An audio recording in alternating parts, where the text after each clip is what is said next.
What's good, everyone? Hope everyone's having a blessed Sunday. Of course, this is Gerald O'Leary Green with another installment of the Southern Baller Show. Of course, I have my usual panel. Have Coach 67 Sports TV. What's going on, brother? Thanks for hopping on. I'm blessed and highly favored. Good afternoon to the panel.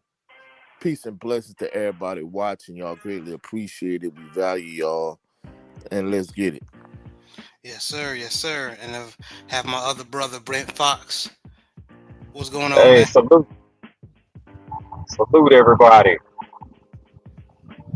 Yes, sir. Yes, sir. And JB, what's going on, man? Same old, man. Bless. Let's get another showdown, man.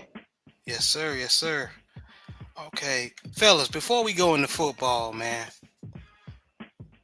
something crazy just recently happened in basketball, and I just want to get y'all take on it. There's normally a football and a little bit of boxing. Well, we talk about everything, but I don't really dabble in basketball like that. But that the Luka Doncic and Anthony Davis trade, and I think they, along with Anthony Davis, they traded a 2029 pick, first round pick, for Luca. Um, what was your thoughts on that? Starting with Coach, we know you're knowledgeable in basketball. What was your thoughts on that, brother? Well, first of all, bro, we a sports show, but we primarily cover football. But this is a sports show, Exactly, and exactly. and this is a sports topic. Uh, it kind of came out of nowhere. It caught everybody off guard. I think if anybody was gonna be traded from a sports standpoint, I thought it would have been Jimmy Butler. However, this trade came out of nowhere and it caught everybody off guard. And I just kind of been, listening to a lot of people talk about it. They were saying from listening to 7 Day Sports TV and Ticket TV, salute to them brothers. And basically, from my perspective, I heard Ticket, talking about how basically the Mavs are a much better defensive team. And I think that's cool, all well and good. But me being a diehard Pelicans fan, Anthony Davis is extremely injury prone, and that's being polite about it. Like, he's brittle, he's made of glass. And truthfully speaking, I think from a Dallas Mavericks standpoint, I think it's a bad trade, even though, Ticket and a lot of people on paper are saying they're a better defensive team. I think when you train a player of Luka Doncic's stature, I mean, they went to the NBA Finals. I mean, even though defensively they might be a better team on paper, I think from a chemistry standpoint, they already having rumblings of certain players talking, but they're not gonna play in the next upcoming game. When things of this magnitude happen, it could potentially ruin the chemistry of your team. And in addition to that, a lot of things look good on paper, but don't really translate onto the court or onto the field. In this case, onto the court. So to me, I think a lot of people talking about, Luca like being a diva, him being whiny, and in addition to that, him perpetually having, stamina issues, him being a liability defensively. A lot of people feel like he got exposed in the NBA Finals in terms of being a liability defensively, and his stamina and conditioning not being up to par. Hey, I felt like he was the catalyst to getting the Mavericks to the NBA Finals. So to me, it's a questionable call from a trading a star that magnitude for injury prone superstar. You trade a superstar for an injury prone superstar. I'd rather have the star that, even though he could be whiny and bratty, and in addition to that, be a liability defensively and lack the proper conditioning, as opposed to somebody who's never there. Like Bill Parcells once famously said, the best ability is availability. And, I think the Lakers team, definitely on paper, they look a lot worse. So unless they have another trade in their back pocket, I think they're gonna struggle. But overall, this trade kind of came out of nowhere when I was listening to 7 8's uh, post-fight reaction to Benavidez versus Morel. People talking about that in the chat and actually seeing it come to fruition. Like it really came out of left field for me. Right, everybody was shocked. 78 had to call a ticket on live just to make sure, because I thought the news was fake as well, but it turned out to be real. So, um, very good take, Coach. Brent, what did you think about the trade? Um, Man, locally, like here in the Dallas area, nobody really suspected or really knew what was happening. My theory on it is that for what for whatever reason there had to have been something personal with Luca and the GM, Nico Harris. Is the only thing that I could think of. And then supposedly Harris had this so-called press conference to kind of explain the trade, and he basically had a "don't give a f" attitude about the whole thing. Um, Now, needless to say, the man has probably already received several death threats. They're threatening to run him out of town. Um, yeah, Dang, this does not go over too well at no, all. because We Luca's just went to coach's point. We just went to the finals, and mm-hmm. um, yes, there needs to be a presence on defense. I'm not a basketball aficionado, by the way. That's my disclaimer. Um, Right. That's what I was yes, trying to say. Yeah, right. Got it. Yeah, you ain't the yeah, only one, bro. we definitely needed help on defense, but not to that extent. Um, and like Coach said, you're basically trading away a guy who's basically available most of the time for somebody that could be out for the season if he turned the wrong way. Um, that's just not that's not a good trade. Trade is supposed to be something that both parties win at, and I think this was a three-team trade. And I don't Four-team see trade. how four, Yeah, the because I thought it Clippers was us, the Lakers, and then the Utah Jazz. and The the LA Clippers, but those two the teams are Clippers. just the Clippers and the Jazz. Okay. Those two teams are just they're just getting in on action in terms of picks and that type of thing. But the two focal point teams are the Lakers and the Mavericks. And I didn't mean to cut you off, brother Brent, but you're right. Usually when something of this magnitude happens, it's more to it behind the scenes. Because I remember years ago, the Saints traded defensive stalwart Pat Swilling, and at the time, he rest in Yeah. peace. Senior was like, it's more to it behind the scenes. And then years down the line, we found out that Jim Morris Sr. and Pat Swilling couldn't get along. So Mm. Brent Fox made an excellent point. It's more to it Yeah, beneath the surface. yeah, definitely It's, more to it. Definitely more it's to it. definitely more to it because even a local media that is their Channel Eight's office is not too far from the Dallas Mavericks stadium and practice facility. Like, if anything goes on, those people are literally the first people to know because they're in close proximity. They were even confused about what happened. They were baffled. And it's not like that particular group or any media group, like mainstream media group, especially the local one, because sports down here is an institution. So they're going to be the first to know if something like that is going on. Now, they did say that they had their theories on Nico wanting to trade Luca out of there, but nothing could be taken seriously because the offers were not realistic. Like they were so they were kind of like Walmart prices or whatever, trying to get Luca, and it was like, nah, we're not doing that. Right. But I think that something had to have happened with him and the GM to where there was a breaking point, and he just got Luca out of there just because.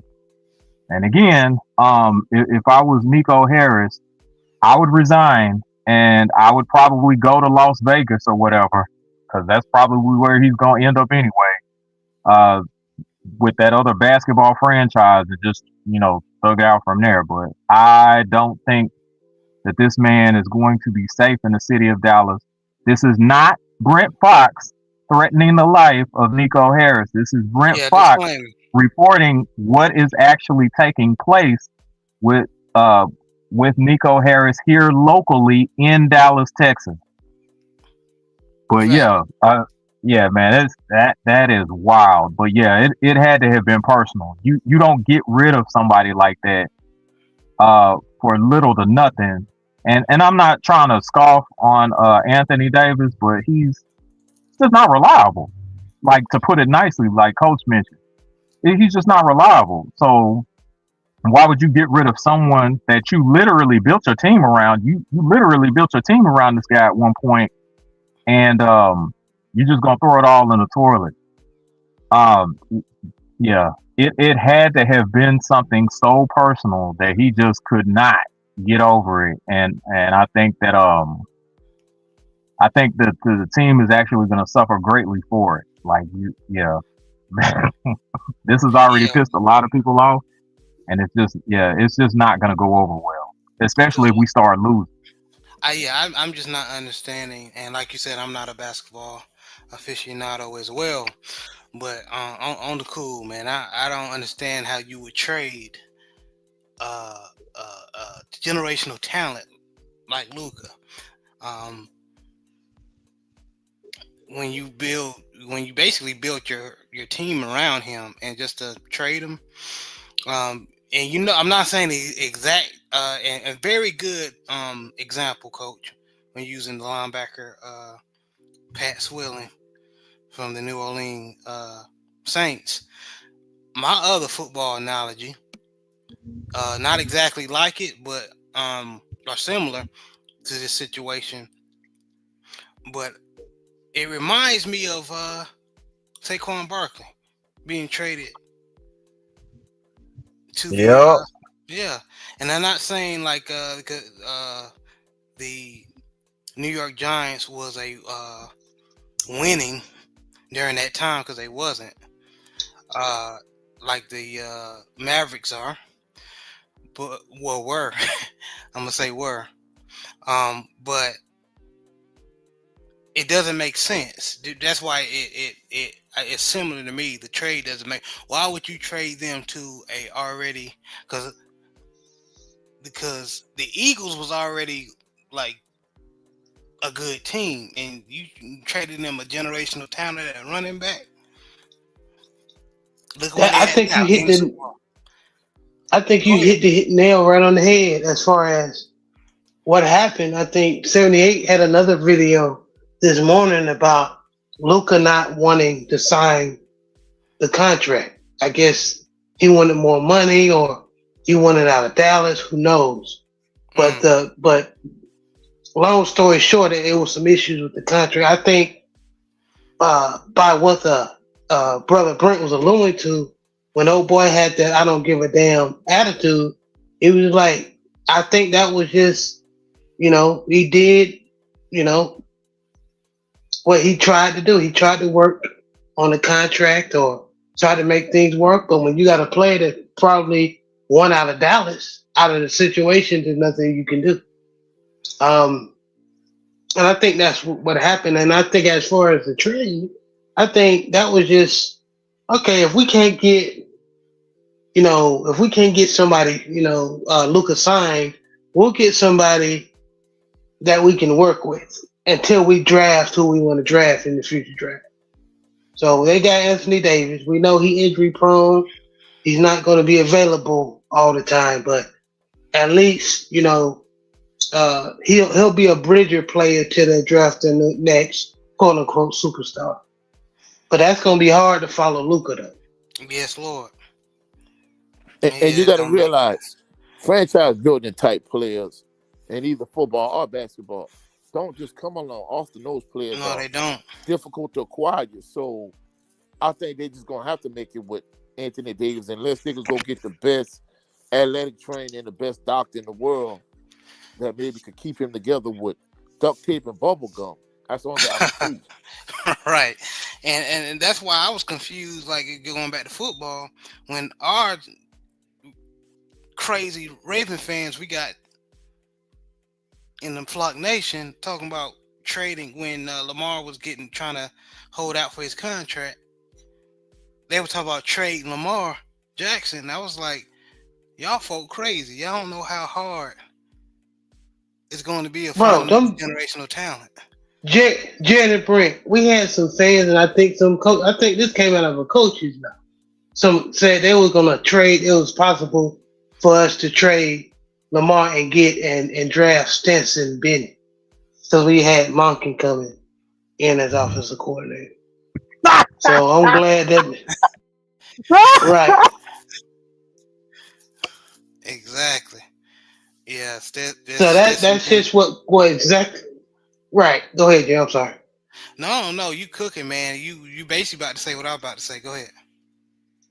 No, like what Coach said, people trying to trade generational talent. Do you know? You better ask the Saints. You know they're still trying to get them a capable quarterback, and they Mm. got all the weapons. They got running back. They got receivers. They just need a quarterback. So I don't think fans understand that. Exactly. We got some DAs with our fan base talking about trade TJ. T.J. Watt. Mm-mm. Yeah. Mm-mm. Hey, yeah, I, let's trade TJ Watt to get a quarterback. I was Okay. talking, and I was talking junk to a Pittsburgh Steelers fan. At a restaurant we was eating yesterday. She was saying, we were talking about junk. She was saying the Ravens suck, and I was saying the Squealers suck and all that. But I was telling her, y'all bet not get rid of Mike Tomlin. 'Cause a lot of y'all fans get rid of Mike Tomlin. She was like, no, we're not getting rid of Mike Tomlin. I was like, last I heard, that's not what I heard from the grapevine from Steelers. A lot of people, a lot of Steelers fans are wanting to get rid of Mike Tomlin. And what's good, Big Joe? Salute to the family. What's going on with y'all? I know Peace we and you blessings, talking about Big these Joe. sports, man. We talking about the trade that caught everybody off guard that like sports, and especially in the hmm basketball nation, NBA, and the NBA and the association of the hmm Dallas Mavericks. What you real fast? What you think about the trade? What you got on it? Um, I hear what your brother was talking about. I heard Brent talking about how folks in Dallas ain't liking this too much, and the GM probably want to hide and all that kind of stuff. But I'll say this: you don't make a move like this unless Mark Cuban signed off on it. Mm, You don't Yep. make this you don't make this kind of play unless you run about Mark Cuban. that's And true. let's not forget the Dallas Mavericks initiated. They called the Lakers. So Mark Cuban and the GM had some conversation before they made that phone call. So everybody get on the GM's head if they want to. Mark Cuban had to sign off on it. That's true. So Luca been with the Mavericks for a while. Luca is Luca. He can ball out and all that kind of stuff, but he's starting to get injury prone. Everybody's talking about he's a superstar. That's cool, but he ain't played since Christmas. We already in Black History Month. You dig what I'm saying? So, Yes, you sir. know, so he's getting to that point. Those soft tissue issues, when those keep reoccurring, keep happening, it's only a matter of time. It's not like he's the most explosive player. It's not like he's the most athletic player. He do what he do. But you start hobbling, you start getting them calves, Achilles, and all that kind of stuff. That's gonna slow down your game. So and Luca's young, but Luca doesn't be in the best of shape. So to me, it seems like Dallas was just sick and tired of them telling him the same thing. After a while, I'm gonna keep telling you the same thing over and over. After a while, all right, then you must not want to be here. So from the Maverick point of view, I guess they didn't want to pay him the Supermax contract. Again, he has not played since Christmas. We in Black History Month. Everybody, not too long ago, a lot of folks are roasting Luca. Look at him, he fat, pot belly, and all that kind of stuff. The same way to getting on Zion needs to get on Luca. Now, Mm, granted, he's a perennial All Star, MVP candidate, all that kind of stuff. But if he keeps getting injured, for how long? Do you want to pay somebody $300 some million if they're gonna be start getting injured, like Anthony Davis? So mm, they shipped off the Lakers. They shipped off Luka to the Lakers, and then they get Anthony Davis. On the Lakers' point of view, They need a superstar on their roster. The Lakers can't have a team without having a superstar on their roster. So, well, if it's Kobe, well, if it's Shaq, well, if it's LeBron, they got to have some flair to it. And they're getting a 25, 26-year-old superstar. Now, everybody's saying this is a play to win right now. I don't see it that way. Again, Luka hasn't played since Christmas. So, so how is he going to be in shape? He's hardly ever in shape. So is he going to be in shape when he come back? I doubt it. Is he going to coexist with LeBron? I highly doubt it because they both need the ball. They both ball dominant. Luka get 52 by throwing up something like 25, 30 shots. So LeBron the same way. But So, yeah, this is a play. so. Go ahead, brother. No, Go ahead. I'm sorry to interrupt you, Joe. Now I got a problem with this because we've been hearing, and maybe just because I don't pay attention to basketball like that to the playoffs, I've been hearing people bashing Zion Williamson about him being out of shape, him stop eating. And so you mean to tell me this dude all along is traded because he can't get his fat ass in shape? But all these couple of months, I've been hearing people bash Zion. Well, that ain't the only reason. That's the only Luka, reason. that's part of it. That's part of it. Zion's a nice guy. He's smiling, beguiling, all that kind of stuff. Luka, he get on everybody's nerves. Teammates, GM, everybody's nerves. Michael Jordan used to annoy everybody. Michael Jordan used to be highly competitive and push everybody. Luka is just an a-hole. If things don't go his way, he's gonna start whining and pounding and all that kind of stuff. And you're not in shape. We can't count on you to play all them games. So everybody's like, well, what's so important about being in shape? You're scoring 50 points. If you don't come into camp in shape, you don't come into season in shape, it's gonna be hard for your longevity through the season. When your body is toned up and ready for game one, you can hold and maintain that throughout the rest of the season. If you're trying to get in shape during the season, you start getting hurt, and then you're gonna be sitting out since Christmas. And now you ain't playing basketball, and now you're trying to heal your injury. So now you're out of shape, trying to heal your injury. Now you're trying to come back and play, trying to get back in shape, and you always having that constant tug and pull. Well, if you're constantly in shape, it'll help you fight off the injuries, and it'll help you last longer. If you get hurt during the season and you're in shape, you can heal a lot quicker. Most athletes know that. If you're out of shape and you get hurt, you're not going to heal that fast. But hey, I don't know nothing. I just play ball at the highest level. Anyway, so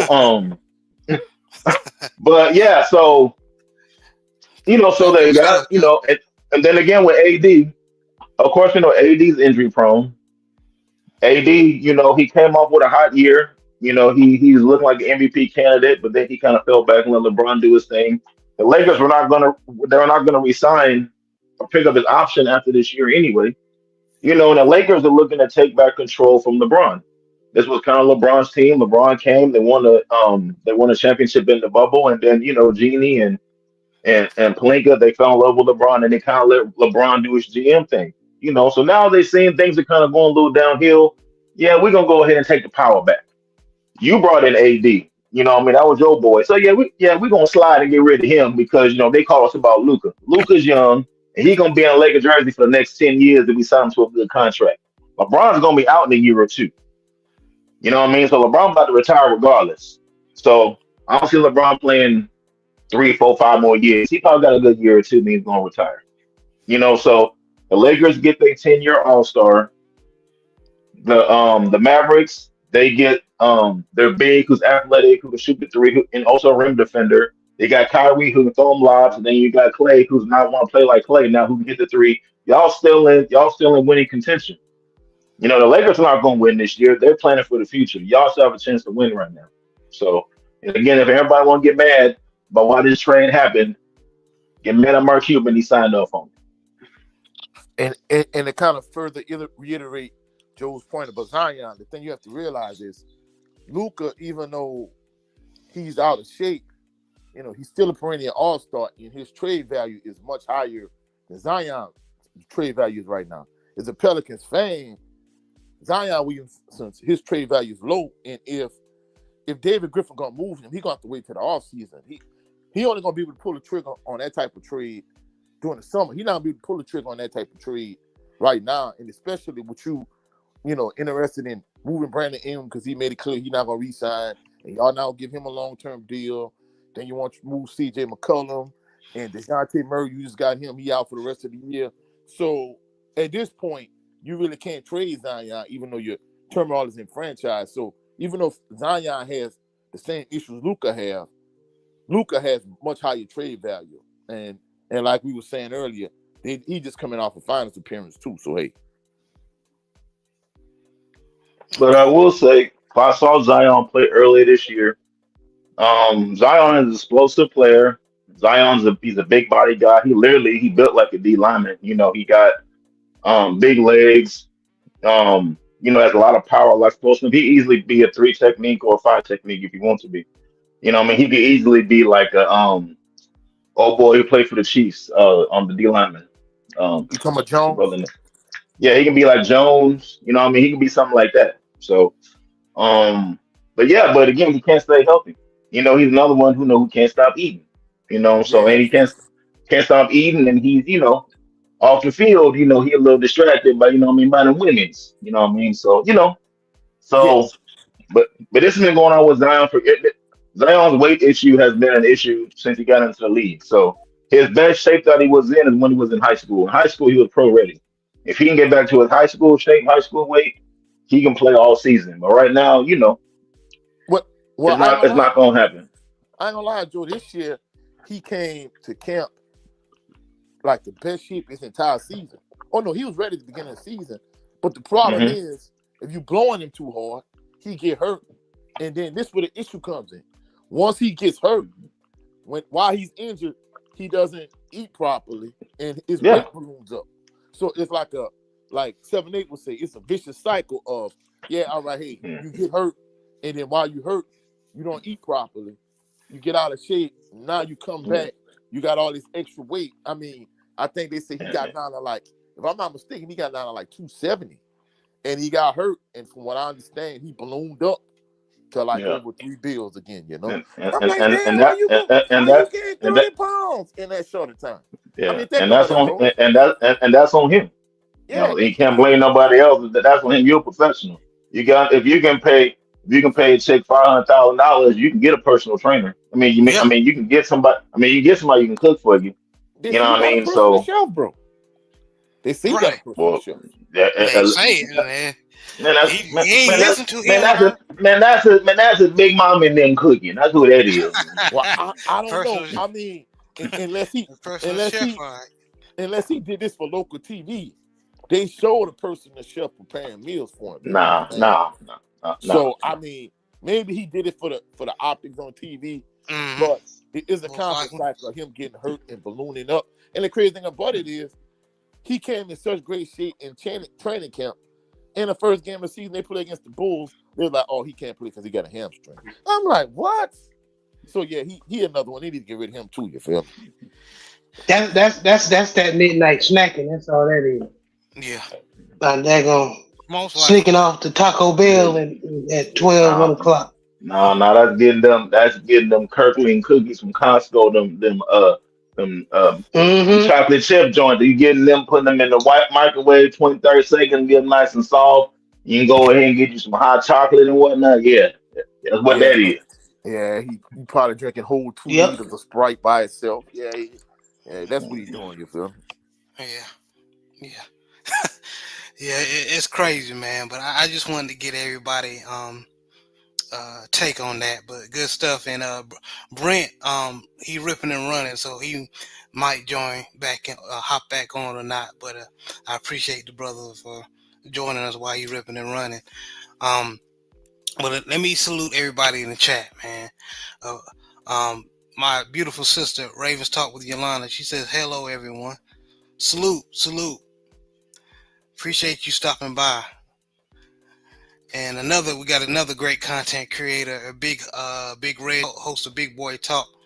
They said it's because he doesn't play defense. Yeah, that's what Big Joe and Coach were talking about. Yep. And my brother Jay Barr, salute family in chat. Always supporting. Thank you. All right. Okay. Okay.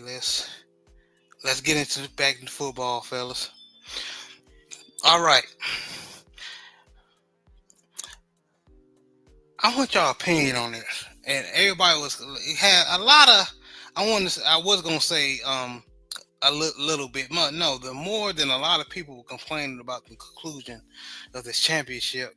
That's why my title is what you see was the NCAA championship game, an overmatched exhibition. In my opinion, I love the playoffs. Even though SMU got pretty much overmatched and Indiana, I love it. I love to see if teams like that can go against the Notre Dames, the Ohio States. And I felt like Notre Dame had a good showing somewhat, but like my predictions was that Ohio State got too many dogs, and we saw that. Um, and they ended up beating Notre Dame 34-23. That I was know, most of our prediction. yeah, most of our predictions, yeah. Um, but my thing is, dang if you do, dang if you don't. A lot of people complaining about the old school national polls, about how the same old teams always, make it to the championship games. Now we got the playoffs, where if your roster is constructed in a certain way, like you may can win a championship. Uh, but people complaining about that. So I just feel like we got what we asked for. We wanted. I think it's mostly a lot of people wanted Notre Dame to beat Ohio State because Ohio State is one of those blue blood teams nowadays. Anyway, Notre Dame they always had good squads, but not they haven't been the Notre Dames of old. You know what I mean? But me personally, I enjoyed the championship game. Uh, Starting with you, Big Joe. Um, what did you think? You being the only Power Five athlete on the panel. What was your opinion? That's why I'm going to you first. I mean, I love the. I mean, like just on a playoff format and everything. Yeah, the playoff format, and do you believe because Notre Dame originally they was in the ACC for a little bit, and me being the ACC guy, we ain't gonna beat Uh, the Alabamas. You know what I mean? So mhm, mhm, now they're back in the independent mhm, conference in football anyway. Um, mhm. a lot of people thought that Notre Dame was just set on the platter to be slaughtered by No, no. Ohio State, which I disagree with that as well. But I knew they wasn't ready. I knew they wasn't ready. They was a Yeah, talented team, but I knew yeah. they wasn't ready to take down the already stacked roster of Ohio State. But what's your opinion?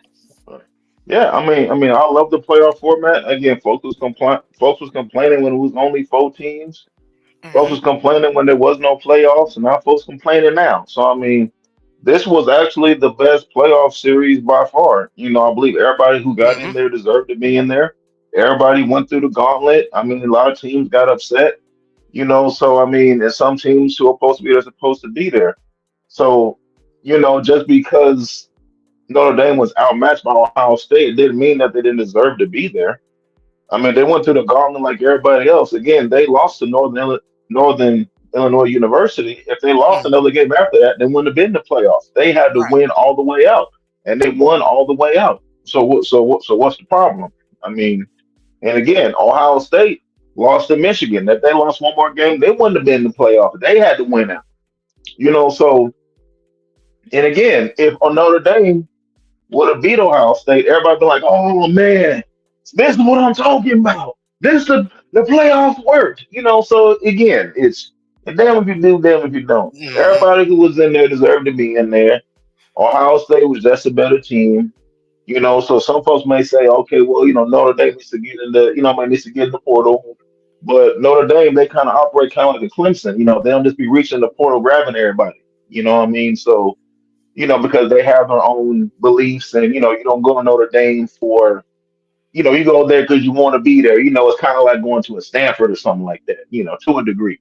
So yeah, they deserve to be there. I like the playoff format. It's good to see the SMU's and the Indianas in there, even though they didn't win. They still deserve to be in the playoffs.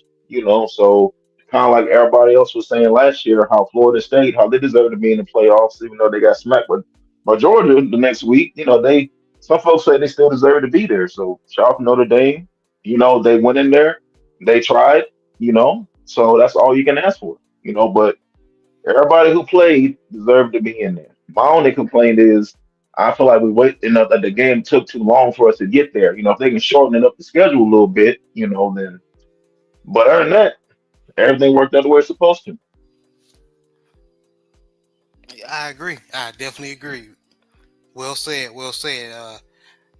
Coach, going to you. What's your opinion on the blowback of the championship game? I mean, truthfully speaking, bro, I was watching college football when there was no BCS national championship. What I mean by that is if you won the Big Ten, you was relegated to playing in the Rose Bowl. If you won the Pac-10 or Pac-12, you was relegated to playing in the Pro Bowl. Certain conferences were relegated to certain bowls. If you won a SEC, you was relegated to the Sugar Bowl. So it's certain if you was the number one team in the country and you was from the just say you were the number one team in the country, you was from the Big Ten, and you playing against the number 10 team in the country who won the Pac-10, you had no wiggle room.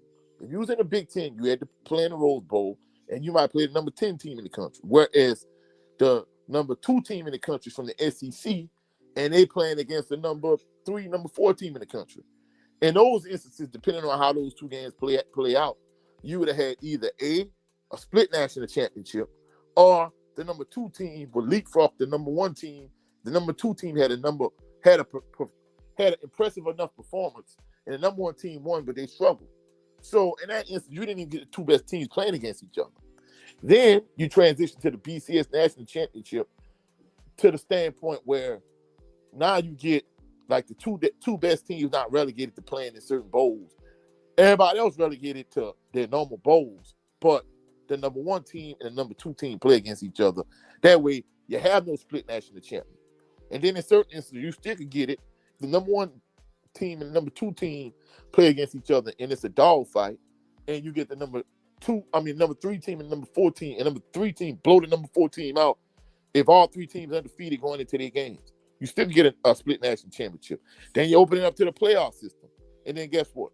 Now you got certain teams complaining, hey, this team didn't deserve to be in the playoffs. That team left out the playoffs, blah, blah, blah, blah. Now you done added more playoff spots, and you get to the national championship game. You still got people complaining about the game being a one-sided blowout. So no matter what you do, you're never going to make everybody happy. There's going to always be somebody that's going to find fault in what's going on. Somebody can always fault find. Somebody can always nitpick, just like the transfer portal. There were individuals that used to complain like, hey, these college coaches, they could be at one team 1 year, and if they feel like it, they could just get up and move. And players stuck at being at this particular institution for X amount of years. And even if they transfer to another team on the same level, then they have to sit out a year. Now, you got the transfer portal. People complaining like it's the Wild Wild West.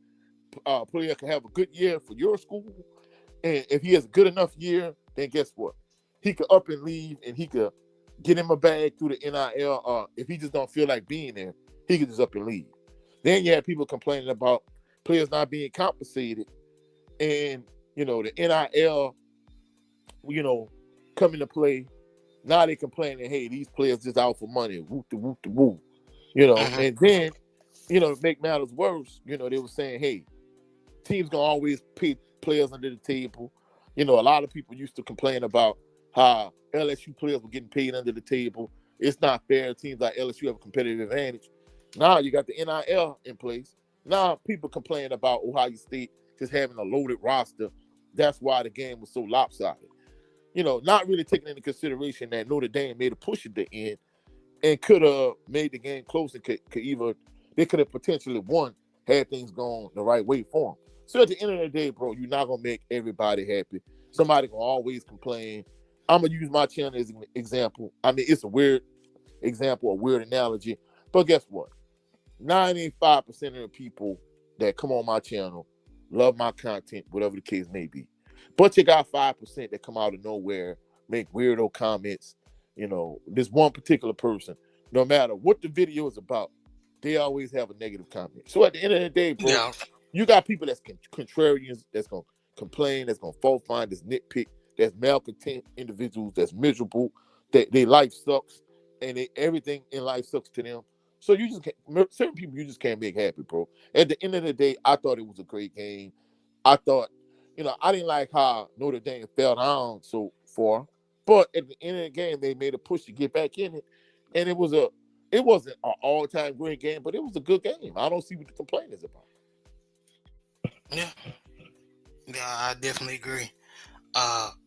Brent Fox joined us back. What's going on, brother? And did you catch the topic? I did. What's your opinion?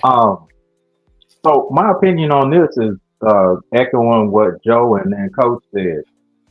Basically, this system is probably the best that we could actually get. A lot of folks are kind of forgetting. There was a thing called the BCS where a computer actually took into account who should actually be playing in a championship game. And, there was several, complaints about that. I mean, I'm sure that people don't want to go back to that system. So yeah, I think this is actually the best that we can actually provide. And it gives teams an opportunity to try to play their way to the championship. So, I mean, I don't know what more you could probably ask for, other than, maybe adjusting the ranking systems or whatever. But, there are always going to be gripes about that. But I think this is actually the closest that we're going to get to a nearly perfect system to where teams that are highly ranked throughout the season have a chance to actually prove themselves and get to the championship. Okay, and first time seeing you, brother. He said Nathaniel J. Gillis. Thanks for joining us. I appreciate you stopping by. He said Chip Kelly just left Ohio State. Okay. That's not a shock. I mean, in all actuality, I think he should have stayed at UCLA to begin with. But I think now that he raised his stock, he raised his profile at Ohio State. Now he in a better position to get a better, more high profile job. Yeah, he was hired as a Raiders offensive coordinator. Yeah, it's still not a shock. I mean, to me, unless he got more money, I don't see the purpose in leaving, truthfully speaking. Yeah. And lastly, JB, what's your thoughts on this topic, man? I mean, I just want to take, perspective for every brother that just spoke. I mean, I agree with every sentiment. I think I love the playoff system. I mean, there's no more excuses, as we said at the beginning and the middle of the season. Ain't no more, Florida State situation where everybody from Florida State was crying because they went undefeated during the season and they feel like they got cheated. Well, that's not going to be an issue from further in the future. You will get a chance. If you just get stomped out in the first round, you get stomped out. Nice.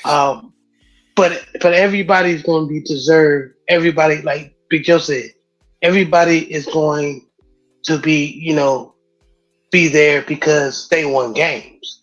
And everybody that's crying, your team just got to win games they're supposed to win. Yeah. I don't want to hear shit and hear Alabama fans crying. You shouldn't have lost to what that team they lose to. They wasn't supposed to lose to at the end of the year. It was a team they had no business losing to as well. Oklahoma. You shouldn't have lost to Oklahoma. You know what I'm saying? Yeah. Miami. You shouldn't have lost to what's the team? Miami lost to a team at the end of the year. I forgot what the team name, but they lost. So, hey, take care of what you need to take care of. during the regular As far season. as the system during the regular season, I love it. So, uh, Joe, Brent, you said, yeah, SMU and lost and Boise State lost, but you had some upsets too. Oregon got the brakes beat off of them. I didn't see that. They were probably one of the best offenses in the nation this year. So, hey, it is what it is. And it was And Syracuse. or You're talking about Miami. Miami lost to Syracuse. If they would have beat Yeah, and Miami Syracuse, they would lost have to been in the Syracuse. playoff. Syracuse, yeah. and Oregon to the team that won national championship. So there you go. Yeah. There you go. Now, if it was like to Brent's point, if it was a computer generated, we would have had Oregon versus whoever they had in second. But the best two teams in the nation was Notre Dame and Ohio State. Period. Because of the playoffs. Yeah, I agree. All right, good stuff, fellas. Good stuff. Running on a little schedule. I'm trying to get everything in, but I don't want to rush anybody. But good stuff, y'all. Um, we got to talk about this, man. The Justin Tucker is in trouble. Due to allegations from therapists he's been seeing over the years. But not just one, multiple. Of And the accusations are of him acting inappropriately regarding sexual misconduct. And of course, Justin Tucker is coming out basically saying all of it is not true. He's denying all of it. And his lawyer also came out and made some statements, basically also denying the allegations as well. Now the running joke is that's why his performance was so bad during the season. Him missing kicks is because he had this on his mind. I don't want to hear that. I don't want to hear that. what Deshaun Watson. I'll go first. Okay. Deshaun Watson got booed. No, nobody ain't give a damn about that boy mental health. And look, man. I'm a Justin Tucker fan. I think he's one of the best kickers in the league. But I don't want to hear that. Of all I time. A just lot of want people saying every all time. all time he up there. Making 65-yard field goals. You know what I'm saying? In the middle of the logo and stuff like. Man, look, he one of the best. But as far as this situation, I just want everybody just to be consistent. Just going back to the Diddy situation. We is not defending Diddy. If Diddy did they say he did, he need to be punished. But everybody out here is talking about they want to protect women, but they don't have the same smoke for everybody. Mm. So if you want to protect women, you want to protect children, have the same smoke, be consistent in your outrage. Mm-hmm. Because everybody there's a TV show on Diddy, there's a all these YouTube channels talking about Diddy, but ain't nobody saying shit about Vince McMahon and the other ones. And I don't want to go and I must say, I must disclaimer. We don't know if this situation is true or not, so you're just speaking in the but of if it's true or not. you correct, but we don't Allegedly. know. We still don't know. Yeah. Allegedly, we don't know if the Deshaun Watson stuff was true. But he got punished, didn't he? He was suspended, wasn't he? Yeah. Let's just have that same smoke. That's all I'm gonna say about it. Okay. All right. Going to you, Coach. What's your thoughts? I think JB makes an excellent point, and we constantly reiterate this point. Whether we talking about, R. Kelly and Diddy versus Vince McMahon and James Dolan whether we talking about Josh Giddey, Chad Wheeler. I could go on and on down the line of white athletes getting the benefit of the doubt, or if they do something wrong, it's swept under the rug, and they are able to quietly resolve this situation. Whereas the black athlete, if something happens, it's all out in the media, it's all in the news, and then you have buck dancing, bootlicking big wenches like Malika Andrews and Kimberly A. Martin coming out and basically making that black athlete look like the scum of the earth. We talking about Stephen A. Coon Smith, whoever. And I mean, at this point, the double standard is blatant and obvious, and it's a systemic issue more than anything.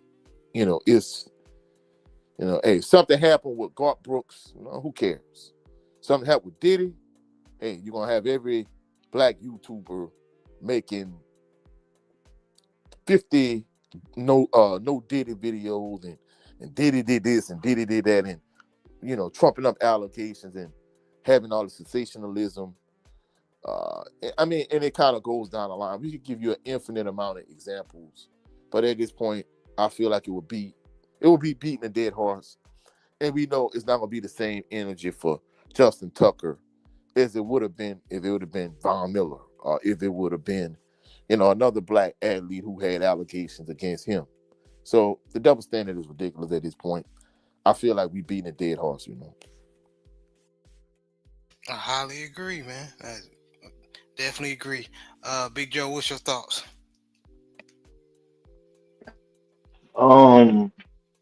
Yeah, I mean, I'm gonna do like everybody else said, man. He did it. You know what I mean? Allegedly he did it. Because from what I've been told, it's just he, when it came to Deshaun Watson, man, he's about 25 some women. Man, he had to do it. They all can't be lying. But meanwhile, they all had the same lawyer. Evidently, they all got the same lawyer. Okay, so if we're using that same analogy, that same thought process, so far 9 to 10 women have come forward from 3 different massage parlors. Hey, he did it. I'm here to protect the women now. Look, I'm here to protect all women now. So, I want to be able to, I get massages, because I work out and stuff. I don't want nobody looking at me crazy, talking about, oh, you going to, I can't even get a massage. Everybody say, oh, you're going to have the Deshaun Watson treatment, huh? No, man, I'm just going to get a sports massage. No, you going to get that Deshaun Watson massage. So now Deshaun Watson is the pillar of you getting a massage now. But nobody says, you're gonna get that Robert Kraft, huh? Robert Kraft got caught doing the same thing, but nobody speak on that no more. So and when Deshaun Watson got caught, they talk about it every day on ESPN. Hell, I forgot even Justin Tucker got busted because nobody even talk about it no more. So I need the 24-hour coverage. If we all protect women, if we're gonna protect women from predators like Deshaun Watson and Justin Tucker, I need the same coverage. That's all I'm asking. So that way when I go get a regular sports massage, nobody looks at me crazy. But hey, we all know it's double standard in here. We all know it is what it is. Obviously, they say you're innocent until proven guilty. But when you're a black man, you guilty, and even if we find out you did the right thing, you're still guilty. Shout out to John DeMajors. You know what I mean? So hey, but yeah, but even if, obviously he knew this was coming down the pipeline. He knew about it earlier in the season, stuff like this just don't just come out. He knew about it and he was probably bothering him. But that's when being a professional comes into play. You have to be a constant professional. You have to block out whatever's going on. They get that's what they tell me. That's what coaches tell me. You got to block out all the noise, and football is your safe haven. There's no excuse. We're paying you to play. You got to play. So he missed the field goals because maybe just not that good no more. I'm just gonna say that. I'm not gonna blame the massages. I'm gonna say, he's just not that good no more because I've been told, you gotta be professional at all times. So, but hey, we all know what it is around here. We all know it's not the same smoke. So from here on out, I'm changing narratives. If you're gonna get yourself a happy hour massage, you getting your Robert Kraft massage. You know what I mean? Because he been doing that for what? He flew to a whole nother state to get a rub and tug. You know what I mean? That's called conviction right there. So, so Sue Young and them, who rubbing on Robert Kraft, she must got hands because that man flew in his jet to go see her. So now on everybody, if you get a happy ending massage, which is illegal in America, you get into your Robert Kraft. So that's all I got. I mean, and that's what we want. When you cover the black athletes, the black athlete is guilty till proven innocent, whereas the white athlete is innocent until proven guilty. In fact, they don't even mention it. They don't bring it up. If it is, it's in passing like Malika Andrews did with Josh Giddey. And literally, you had another instance where on First Take, where, they were talking about Josh Giddey in passing, saying, hey, the way the legal system is, you have to give them the benefit of the doubt and they're innocent until proven guilty. And then guess what? Von Miller is breaking news, Von Miller situation. And they literally on the exact same show, they reported it differently. They said allegedly, but they talked as if Von Miller was guilty, even though they said allegedly. So that's all we saying. We want the same consistency. We want the same energy across the board. If it's a white athlete, a black athlete, a white owner, a black owner, a black entertainer, a white entertainer, I don't care. We want the same consistency. We don't want to see this huge double standard from a systemic standpoint. Beautifully said, man. And a salute to Memphis man in the building, Anthony Bolton. What's going on, man? Thank you for joining us. Always support and appreciate you, man. And Brent Fox, what's your opinion on this? Man, what can I say that hasn't already been said? Right. I'll put my own spin on it. I was listening to a show earlier this week with Cameron and May. Shout out to It Is What It Is. Cam kind of brought up a funny point. He was like, you got to know where to go to get some type of rub and tug. If the massage parlor has like basic windows and you got to pay like $159 for a massage, you're not going to get there. You got to go to a place where they got tinted windows and they doing massages for $40. So, not only that, Brent. If the open sign is still on as 11, 12 o'clock at night, you know what it is. Yeah, man. You got to go in there when they open all hours. Yeah, they got that sign to say all hours. Yeah, them the places you could actually go to with the neon signs and all of that.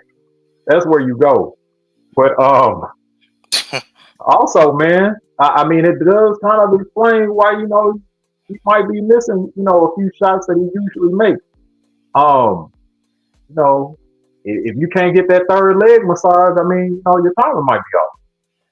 I'm playing.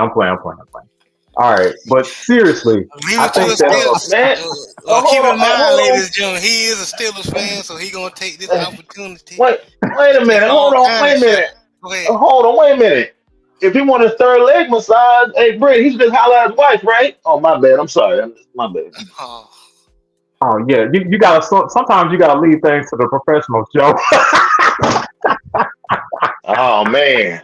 Hey. Damn. Hey. The masseuses, they do got strong hands now. Hey, hey. Y'all crazy, man. Boy, if they could run routes, they be playing. Yeah, they be on the field, wouldn't they? Man. No. But no, seriously, man. To Coach's point, if things were fair and equal, and we know that they're not, and unfortunately, that's not just America. That's all over the world. If things were fair and equal, this would get just as much exposure, quote unquote, as Deshaun Watson would have. There are multiple women making these accusations. I don't know whether or not they got the same attorney or whatever, but I mean, the fact that multiple women from multiple facilities are making these concerns heard, you have to look at it a certain way, quote unquote. Yes, we want the justice system to do due process, but at the same time, this is just not a good look. Um, It is and not. things have to be evaluated equally. I would think. I would think. Oh, and I want to add this in closing, moving on. Before we move on to the next topic, if these ladies, and not trying to do victim blaming here, but nothing has been set in stone yet, meaning they're still investigating. So nothing, we don't know if this is true or not. But if it is proven that these ladies are lying on this gentleman, on Justin Tucker, I believe there's a law that needs to be passed to protect Hmm. men for situations like this. Hmm. Hmm. Bro, Just saying. you talk about double standards. There's not just an infinite amount of double standards in this country when it comes to race, but there's also an infinite amount of double standards when it comes to sex. If you a woman, you can make these kind of allegations and it be false and nothing happens. You know, the shoe can't be on the other foot because men don't get that kind of benefit of the doubt. So at the end of the day, when we talk about double standards, it's not just in terms of race, but it's also in terms of sex. Yeah, and then if it is true, I want justice to be fulfilled because well, how would you like your Yeah, we sister can't have no or somebody, right. a woman Go that you ahead, love Jay. working in these facilities, just doing their job, and a man trying to come on to them, you know what I mean? So, yeah, like you said, Coach, the the for gender, it works both ways, man. You know, but yeah, what were you about to say, JB? If Justin Tucker is a weirdo, he needs to be punished. Period. Can't Period. have we can't have Darren Sharpers out here. You know what I'm saying? Oh, You know, Man. yeah, that. Mm, Jesus. Hey, Mm, if he's a weirdo, but mm. let's Jesus. but let's keep it a buck Jesus. though. If Darren Sharper would have been Jesus. white, uh huh. he would be serving 10 years in prison. mm. Oh, you mean like Ben Roethlisberger? Ben Roethlisberger? Oh, I just Yeah, Okay. Oh, yeah, yeah. He right Oh though. man. Of course, we want Well, everybody that to get what their revenge, but Eminem did he say. is right Eminem though. said, get rowdy as Rafflesburg in a bathroom stall. I'm just saying, but to add to what your brother's point, Jared, perfect example of false allegations was that remember that kicker from the Bills? He was a rookie. He got hmm falsely accused of sexually assaulting a lady at a frat party. The Bills hmm immediately cut him and whatnot, and come to find out none of that was true. So he lost the hmm whole season of getting paid and all that kind of stuff. But luckily, another team signed him. But that's a year he can't get back. I mean, I didn't hear about him countersuing that lady. Of course, she remained anonymous and all that kind of stuff. He didn't get that million some dollars or 600,000 he's supposed to get from the Bills because of false allegations. So a lot of men lives get destroyed out here. But then again, there are also men out there who are predators and deserve to be brought to justice. So Yeah. and I will say this for people. I heard some people saying, why are athletes getting massages and what's the big deal and why are they doing this? So I'll say this: massages are a part of recovery. When you play a sport like football, basketball, whatnot, there's many things that athletes do. You got the cold tub, you got the ice and stem, you got some do cryotherapy, a lot of them do chiropractic, a lot of them do massages. There's a whole lot of things to do because if you play a grueling sport like football, there's going to be aches and pains. You're going to have injuries. You're going to need to keep your body as fresh as possible during the season. And also, these teams also let's not get twisted. There's masseuses on deck. There's masseuses at the facilities of these NFL teams as well. But a lot of times, that they can't massage all 50 something guys. And normally the guys who play the most or the guys who are the star players, they get the most of the treatment. But I mean, a lot of these masseuses, they're so, a lot of these teams that rely on masseuses to tell them, about these players. When I was getting ready for the NFL, I got massaged by this lady. She was this white lady. I'm not gonna lie, she was kind of fine. I was like, oh, I was caught off guard. I'm like, oh, okay, you know. But she was so good that she was hired by the Raiders and the 49ers. She can massage somebody so good to where she can tell the team if this person is athletic or not. she can let the team know, oh, this is their weakness. Their shoulder is this, their hamstring is this, so I mean, they're relaying information. You know how they always say the NFL and everybody's always watching? That's another way Hmm. right there. You know what I mean? So, just a little insight, but yeah, massaging is a big part of, recovery as an athlete. Wait a minute. Wait a minute. My conspiracy theory hat light bulb just came on. Now, because of Joe's story. So you're saying that there's massage therapists that can basically verify if this dude suck or not based on if he's injury prone or you know what's his athleticism is and stuff like that. So my thing is this: the Deshaun Watson situation. People forget this. People forget this. Now, Deshaun Watson, those ladies, I'm just gonna say this: we're not defending no Darren Sharpers out here. That's not what Right. we doing. But all I'm saying is those ladies' allegations didn't come up until Deshaun Watson asked for a trade. That's all I'm saying. Okay. Hey, so you know what I'm saying? The GM was, oh, he asked for some money. We need to get a case on this dude.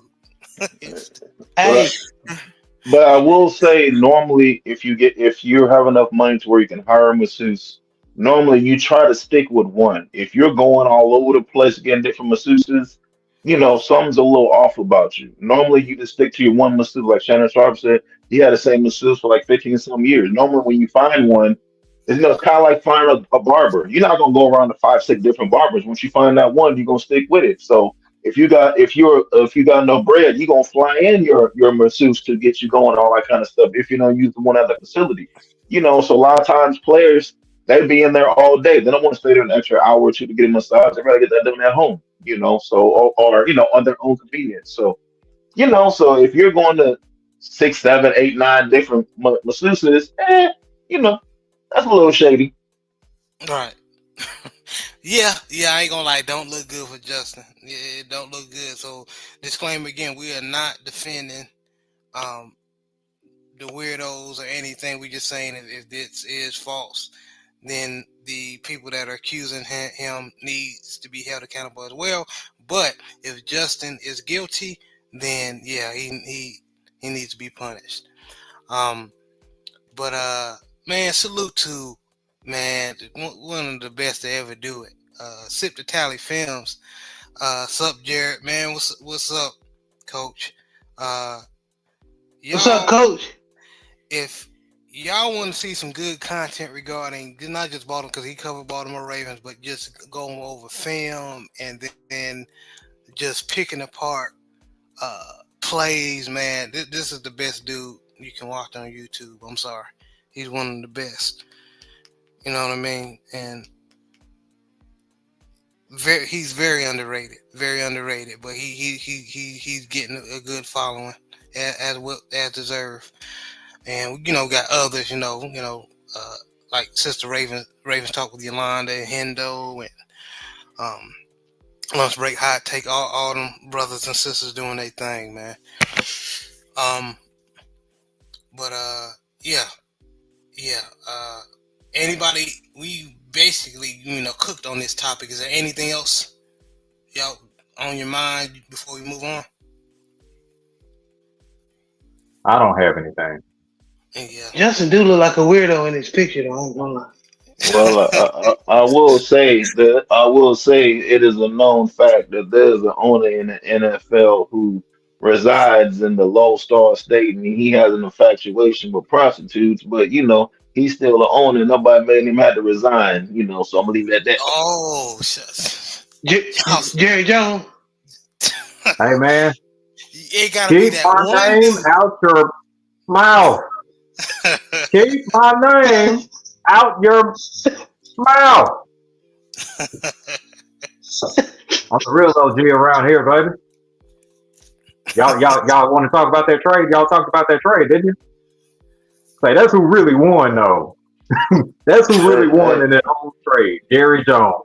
The heat's off me, Hey, baby. that's that same owner though who got caught talking about how big these players' penises are, but he's still the Yeah, owner. I'm so just saying, Oh, he y'all, so did, baby. He so did. he did. On camera. Had that man on camera. bro. Shout out to Imagine, Jamie Foxx. hey yo, grown man. Hey man, hey, I heard he 8 or 9 inches. Hey, yeah, I thought I heard too. Hey, no, I heard he 10. Yeah, what? Why? Anyways, y'all can't talk. You know what? I'm not gonna say nothing crazy. Get your show canceled. But I mean, as a man, you don't talk about nobody else's whatever they is. You know, No, not at all. Not in detail you at don't. all. That's Period. man code Period. violation. Negative 20,000 points. Hey, very weird of And you. that's chapter one. That's chapter one, verse one of Mankind Violation Handbook. I seen it in there. Y'all stupid, man. But let's move on. You ain't lying though. Uh, before we, move on to Super Bowl talk, man. Some boxing happened. Uh, good stuff happened. Especially that David Morrell and David Benavidez card. Um, basically, Isak Cruz faced. I'm forgetting his Ferreira, and then Fiero. Fierro, thank you, and then Stephen Fulton did a rematch against Brandon Figueroa. Brandon Figueroa, and it was good stuff, man. Stephen Fulton got the job, man. Got the job done after having the last two matches was rough. Even though his last fight he won. He got knocked down, and then the fight after that, he got knocked out by a monster in a way. But he beat a very good fighter in Brandon Figueroa again, and then Isak Cruz, who got hurt with that 5'4" mini Mike Tyson style. He finally got hurt, but he was able to weather the storm and get win the fight. Now in the main event, of course, with David Morrell and David Benavidez. David Benavidez did his thing, man, against one of the young up and coming light heavyweights in the division, in the 175-pound division. He had a good showing, even with him getting hurt a little bit. He was able to shake it off and still show dominance. Very good fight card. What was your thoughts, JB? Let's go with you. I think they, as far as like you said, the card, schoolboy Steph, showed that he had elite, boxing skills. He made Figueroa miss a lot and made him pay. Led it to cleaner punches. The Pitbull Cruz fight, that actually was a closer fight than what it was. They gave it to Pitbull, but that dude was putting something on Pitbull. I heard Queen 71 was talking about it post fight when 78 was going live.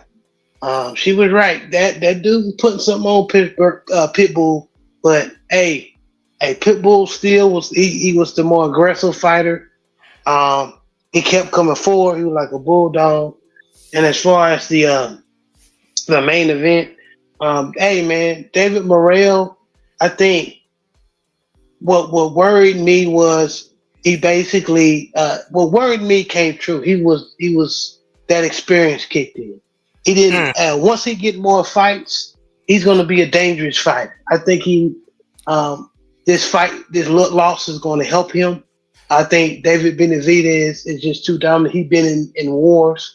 The Caleb Plants, what's the one of the twin brothers' name? He Oh, you talking he about knocked out. Anthony Grill? right? Yeah. The Anthony Durant. Darrell knocking out the Darrell brothers. Yeah. Then he had another fight against the dude that ended Superman Stevenson's career, put him in a Got coma. Yeah, that dude. I mean, he been in wars, man. And what I was telling bro was, I think David Morrell gonna be a great fighter, but I don't think he's been, fought this type of fighter because Benavidez has a awkward style where he's come at you with like a mummy style, but he's a counter puncher. Really. He's looking for openings. He'll let you get your shit off, and then he'll find where you're weak at. He'll start drowning with punches. And he has underrated hand speed and underrated defense. So if you're not ready, the only person I think that they got a good chance of beating him that's 50-50 is Bivol and Benavidez. So I Mm, guess that fights is next. We all know Canelo is not going to fight him. So mm, shout out to the Mexican monster. mm. Okay, Coach, what was your thoughts on the fight? And salute to Soul Power, aka Gained Up Kennels. Salute, he said, salute, my brother. Another great content creator, LDBC brother. Y'all support. But go ahead, Coach. Well, my thoughts on it first and foremost. I had a lot going on yesterday. So when our brother Cadillac Red sent the link, I was preoccupied. But I should have been backstage with the family checking it out. And I said this: we having internet issues as we speak at my mom's house. Spectrum is trash. Spectrum is terrible. If I'd have been at home, Cox terrible too. So I don't know what it is, but these internet providers here in Louisiana, but their service is trash from a cable and from an internet standpoint. But even with that being said, I missed the Eastside Cruz fight, but cool boy stuff. He did an excellent job in rebounding from his loss against Monster Inoue. I think it was a very impressive performance. He put to bed a lot of these people thinking that Brandon Figueroa beat him the first time they fought. I was impressed by his performance. Good bounce back win for him. And in terms of David Benavidez versus David Morrell, going into the fight, I predicted that David Benavidez would stop him. And, I picked it like a 9, 10, 11 round TKO. I felt like he was going to take him in the deep waters and drown him. Even though he didn't stop him, I think David Morrell's lack of experience showed. I think the stage was too big for him. The lights were too bright for him. I think David Morrell is a dog. But even with that being said, I think David Benavidez showed last night.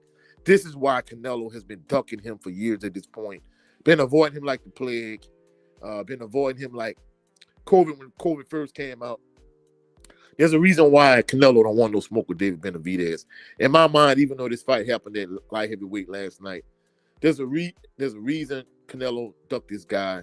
And in my mind, in all actuality, I think David Benavidez is the undisputed super middleweight champion in my mind. He's the uncrowned super middleweight champion. Because if this was real life, Canelo would be Rocky Balboa and David Benavidez would be Clubber Lang. Hey, Canelo ducked this boy for a reason. And he know what it was. He didn't want no smoke. And in all actuality, in my mind, again, going to the light heavyweight division, I think Bivol beat Better Beef, in my honest opinion. But I want to see Better Beef and David Benavidez. And I wouldn't mind seeing Bivol and David Morrell. And then you can let the other two fight the other two. I think you get a nice little round robin between those four. And you get your undisputed light heavyweight champion without no controversy. But overall, I felt like the PBC card was a very good card last night. Yeah, it was. And So Powell said that boy Hernandez is nice. Did y'all catch that brother fight? Yes. Yes, that's another up and coming Cuban. He was on the prelim card. Yeah, he was good, man. He was good. Big Joe, what was your thoughts on the not only the Benavidez versus David Morrell, but the whole fight card? If you caught the whole card.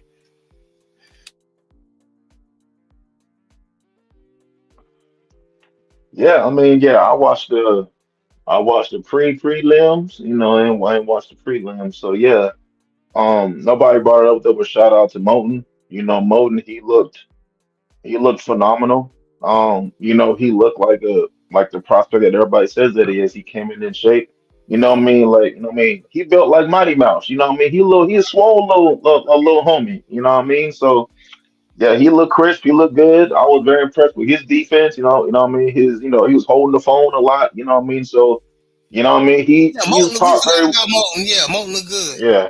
Yeah, Mon looked good. I mean, yeah, young Mon what was holding the phone. You dig what I'm saying? So I hope that they keep him active and keep him going. So now it makes sense why have Mayweather promotions. I mean, on the banner. I'm like Mayweather promotions. I'm like I ain't seen Floyd talk about nothing. Young Moten's on the prelims. You dig what I'm saying? But yeah, then we get to the undercard. Yeah, I mean, all the fights were phenomenal. I mean, it was just a great night of boxing. To me, I thought the Pitbull fight, I thought that was a draw, but I can see why they gave it to Pitbull. Obviously, he was the favorite from hometown cooking, but also I feel like Pitbull had the more meaningful shots. You've seen Fierro's head get snapped back. You've seen his body turn and all that kind of stuff. Even though he was hitting Pitbull with some shots, you've seen, you seen Fierro step back a little bit. So those shots are a little more meaningful. The judges look for that kind of stuff too. But that fight right there was definitely the fight of the night, and it could honestly be the fight of the year. I wouldn't mind seeing them run it back. You dig what I'm saying? So, yeah, and then Cool Boy did his thing. What's the homie's name? What's the other guy? Figure was a figure was a Brandon B Figgy. Figueroa. Brandon Figueroa. B Figgy. Yeah, so B Figgy he wasn't on his game. He came in there trying to. I don't know what the game plan was, but he was trying to outbox when he's really a mauler. It makes it real difficult. And by the time he did it, was around the fourth, fifth, sixth round. But by then, even though when he was punching, he had nothing on his punches. B Figgy was almost like he was just like touching him. You know what I mean? So, and that was the same thing with the Rosario fight. Rosario, he was pushing his punches, and he was looked like he was just sparring. You know what I mean? So, and I think Rosario, I think this should be the end for Rosario. I Yeah, think that and I forgot about that fight. That the Rosario, aka the Banana, yeah, yeah. Jesus I got you, Jomo. cuz. I got you. Yeah, appreciate So, it, man. yeah, Rosario, yeah, yeah, he disappointed me, man.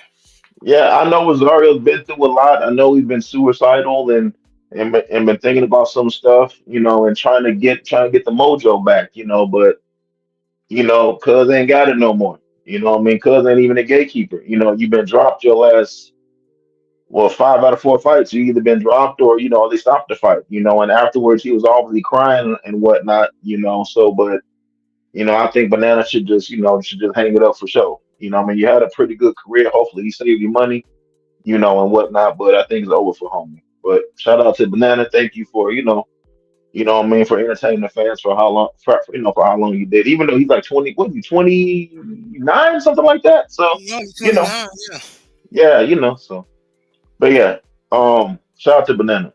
But yeah, and then yeah, like I said, Cool Boy was going off. He was doing his thing, out, boxing them, hitting them good on the inside, catching them, meaningful shots. He pretty much outpointed him the whole night. I see B Figgy maybe one or 2 rounds, maybe if that. But other than that, Cool Boy watched him. And then we get to the main card. I was going for Benavidez. I thought Benavidez was going to dog walk Morrell, but after the fight, I got a newfound respect for Morrell. Morrell went in there. Why folks said, "Man, why are you smiling? What's he smiling for?" He's either gonna get dog. Either he knew he was gonna lose, or he was just so relaxed. He was gonna do his thing. And he went in there and he did his thing. Whatever he could do, he did. But David was just more experienced. He had better competition. Everybody don't never talk about this. When you fight better competition and you get experience, that helps you out later down the road. So if you ain't never fought nobody and then you get in a tough fight, you can't pull from that thing because you ain't fought nobody. But anyways, Mm. shout out to Benavidez. He did his thing. I mean, his face was warmed up at the end of the night too. I mean, Morrell put some shots on. Morrell won. I want Morrell to succeed. You know what I mean? He called out David Benavidez. He called him out and wanted to fight him. He ain't call him out for clout chasing. He ain't call him out to build his name. He said, "Hey, I don't care if I only got a handful of fights. What's up? What we doing?" And stuff like that, fights like that, is the reason why boxing is boxing. That's what real boxing fans want to see. This is how you bring the sports back. When you have a fight card like this, when you have fighters like Morrell, Benavidez, Fierro, Pitbull, fights like that is how you keep boxing alive. If you want boxing to die, well then you watch the fight on March 1st. So this is what boxing. This is what makes boxing boxing. The best fight and the best. Whether you're ready or not, if you call somebody out, then that means you must be ready to fight. You dig what I'm saying? So you know. But I love the card. Shout out to all the fighters. I know Benavidez says, he's looking for the Artur Beterbiev and the Bilbo winner. That's who he wants. But he also said he wants to fight in America. He don't want to fight in Saudi Arabia. He says his fan base is in Las Vegas. He's been building up that Las Vegas fan base for 11 years. He's a pay-per-view star now. So he says, if we want to fight those guys, he wants to fight them in Las Vegas. And I'm sure Turkey Al Sheikh can make it happen. But it was a good night of boxing. Shout out to the PBC for putting on a good card. And hopefully, they can continue the rest of the year. Very good night of boxing. And So Power said Morrell is a tough fight, durable fighter with a lot of skill. And he definitely improved from the experience. And let me tell you about Morrell. That power real because I can't remember what round before he hit David Benavidez after the bell. He hurt David Benavidez a little bit, but David Benavidez got which I knew was going to happen because Morrell is a young fighter with power. And David Benavidez kind of got relaxing because he was stunned. He was stunting on Morrell, and then he walked into something. And he got hit, knocked off balance. So like you said, it was a punch. And then after the bell, when Morrell hit Benavidez, he hurt him. Yeah. I can see it in his leg. He hurt him. So he can punch. Yeah, he can punch. Benavidez got his stuff together, and that would impress me more about David Benavidez because that weight class, that's after that's cruiserweight, and cruiserweight number small, what the heavyweights used to be back in the day. Yeah. With Jack Johnson and them. So, or even Mike Tyson. So,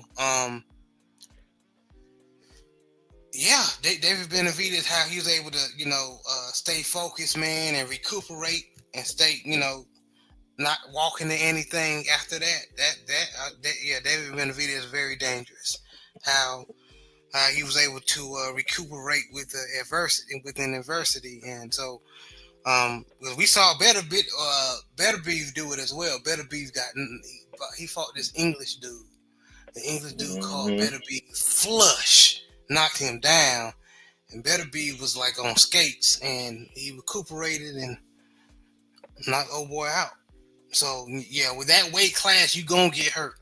I say all that to say this: with that weight class, you gonna get hurt because these dudes in that weight class got power.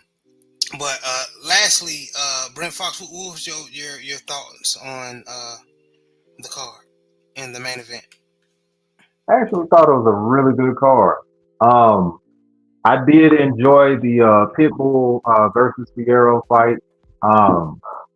There were a lot of back and forth exchanges, but like Joe said, the more impactful punches or the more effective punches were from Pitbull Cruz. Now Fierro did hold his own, especially like in the mid round. But I think that Pitbull Cruz's effective aggression, which is also something that they are supposed to score properly in boxing, just kind of showed throughout the fight, really. Even when the spots where Fierro was successful with Pitbull Cruz coming in and he was hitting him with straight rights and then ended the combination with a nice left hook, it's still, Pitbull was still sticking to his game plan, and I think that's what actually helped him win that fight. As far as Figueroa and Steven Scooter, uh, uh, oh man, what's the last thing? Dang, I'm sorry. I just Fulton. went. I'm sorry. Fulton. Fulton, thank you. Okay, that was also a good fight. I think that Bozy Ennis actually planned that very well, and you could tell they had been working on things at the gym prior to that fight. Being able to just time Figueroa coming in. When Figueroa tried to, in the first few rounds, box with Fulton, it didn't go so well for him because he kept he kept getting countered. Then Figueroa started bull rushing. Fulton adjusted very well to that. So I think that I think him and Bozy Ennis is going to be a winning combination. I think that there's more to come. And Kano Loco and Ack Reacher had a show I think yesterday, and a good matchup is gonna it could possibly be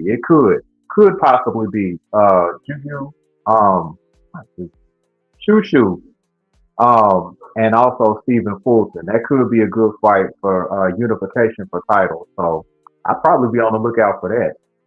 And then as far as the main event went, I kind of expected it to kind of be like a Caleb Plant like fight to where you have a very skilled boxer in there.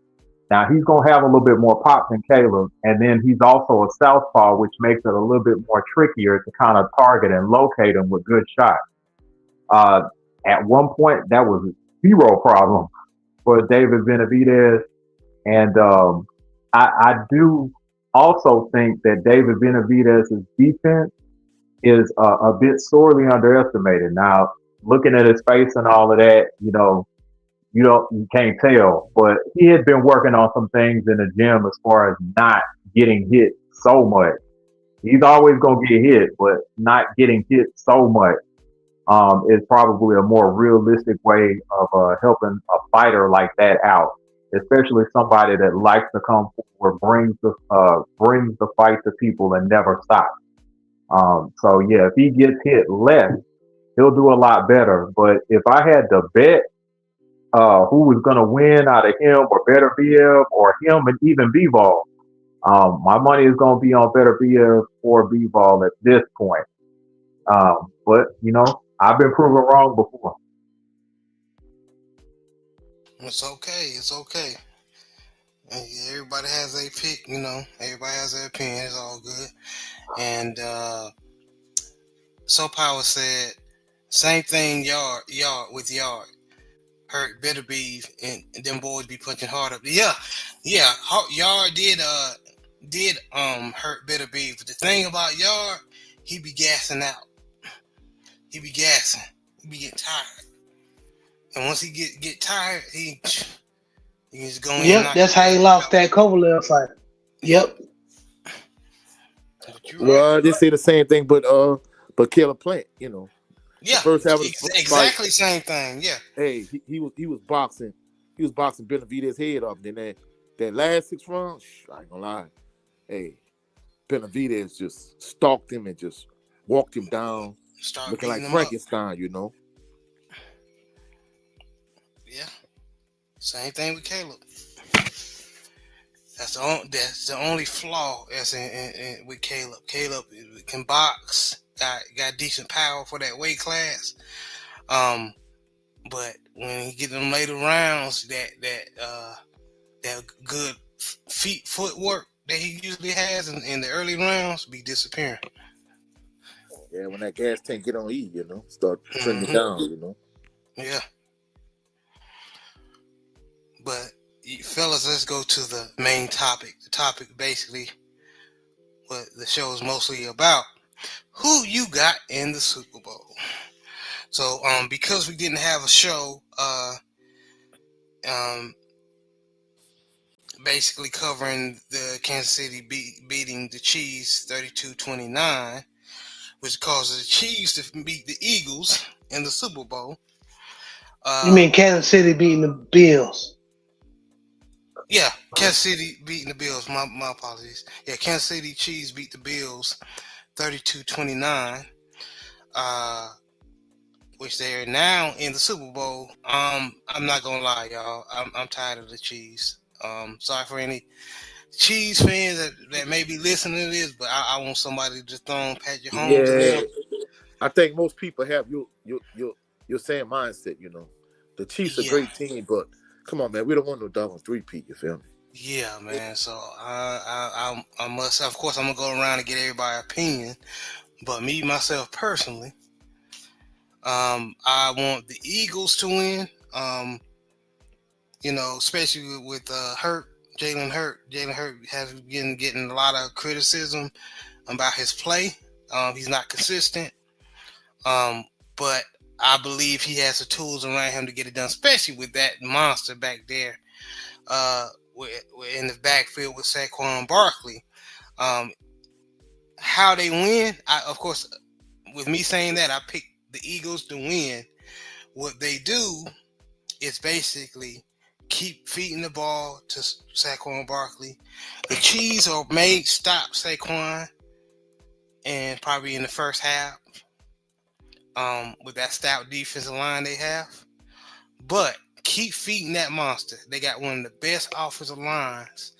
No, the best offensive line in the NFL. Don't do like the Ravens did. Yes, I'm talking shit about my Ravens.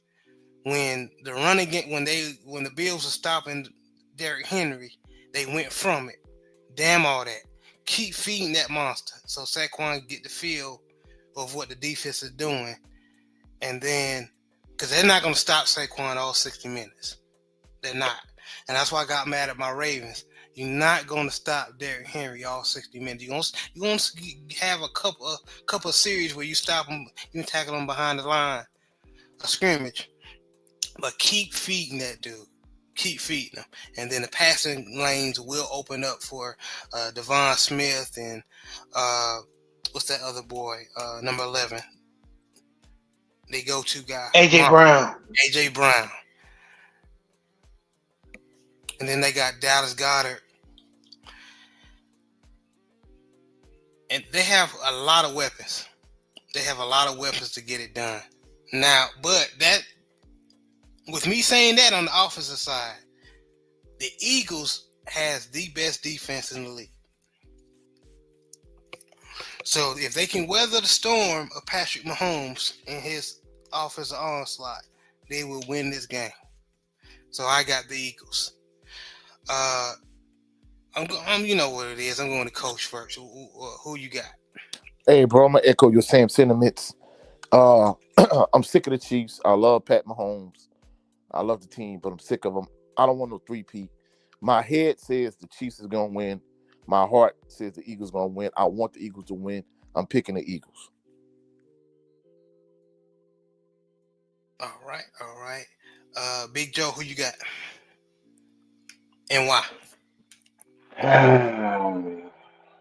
Good Lord. This is gonna be a good game. Regardless of who we want to win, this is gonna be a phenomenal game. You know what I mean? Yes, So Lord. Yes, Lord. this is a repeat of what happened several years ago. And we Actually, got 2 years they ago. both 2 years ago, yeah. Yeah, several, yeah, yes. Um, yeah, I mean, Chris Jones, he's balling. The D line for the Eagles, you know what I mean, with them two Georgia boys, they balling. You know what I mean? So Saquon, Hurts, Mahomes, DeAndre Hopkins for the Chiefs, Kelsey. Yeah, this is gonna be a tough one. I'm Damn, pulling for the I Eagles. forgot they had DeAndre Hopkins. Damn it. hmm hmm I'm going for the Eagles, and I say not because I don't want the Chiefs to win or nothing like that. Saquon is highly motivated this year. Saquon ran like a man possessed the last game. Him running possessed and his attitude is going to channel the whole team.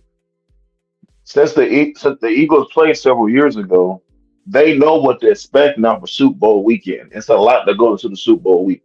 It's a lot. So they know what it's like. Jalen Hurts know what it's like.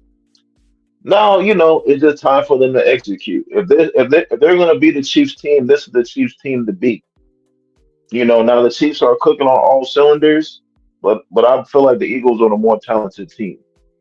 But one thing we cannot neglect is experience. The Chiefs definitely have the experience. The Chiefs definitely have the nod when it comes to not buckling under pressure. There's going to be a lot of pressure playing the Super Bowl. They've done it before. They overcome it. If you can't overcome it, it's going to be hard. A lot of Bills, a lot of Ravens. Just can't get over the hump. If you can't get over that hump, it's going to be hard for you to compete. Facts. I think with Saquon's attitude, Jalen Hurts' attitude, I feel like this is their best opportunity playing this Chiefs team who O-line's a little suspect. Hmm. They don't have the most talented wide receivers. DeAndre Hopkins is older. He hasn't been getting the rock as much this year. But this could be a breakout game for him. He want to win the Super Bowl too. He I ain't been gonna he been lie, and you cooking. And when you said they got DeAndre Hopkins, and knowing how the offense works, Mhm. they offenses pick your poison. So Patrick Mahomes didn't really need to go to DeAndre Mhm. Hopkins a lot because he had other options to go to. So like you said, if DeAndre Hopkins open, this definitely could be a breakout game for him. But go ahead.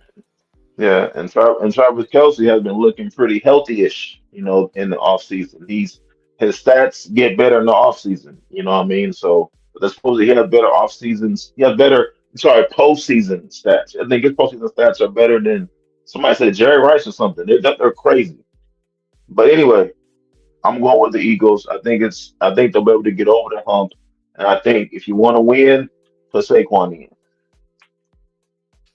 Facts, and I'm gonna add to that, because our sentiments is the same. Uh, the game's gonna be won not just coaching, but with them big uglies on both sides of the ball, D line and O line, and I believe the Eagles beat the Chiefs in both areas. So definitely, um, Brent, brother Brent, who you got? All right. I'll be short and sweet. I unfortunately have the Kansas City Chiefs winning. Um, it is very annoying, but they find ways to win, regardless of what the matchup looks like on paper. On paper, if we were just judging it, if we just looked at the teams position by position, and looked at the matchup, the Eagles' defensive line, for example, it should have a huge advantage against the Kansas City Chiefs offensive line. The Eagles linebacker should have advantages over the running back and tight ends for the Kansas City Chiefs. Uh, the defensive backfield, once again, the Philadelphia Eagles should have a huge advantage over the receivers that the Kansas City Chiefs have. And on the other side of the ball, they're much better. Their defensive line, Kansas City's defensive line could probably, nope, because the Eagles' offensive line is way better.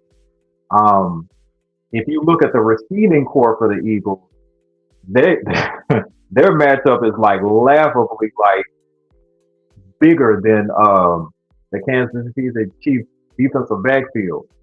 And of course, the running back versus linebacker matchup. I don't even need to talk about that. But yeah, that being said, the Eagles should win if you just look at statistics and the paper matchup as far as like position by position.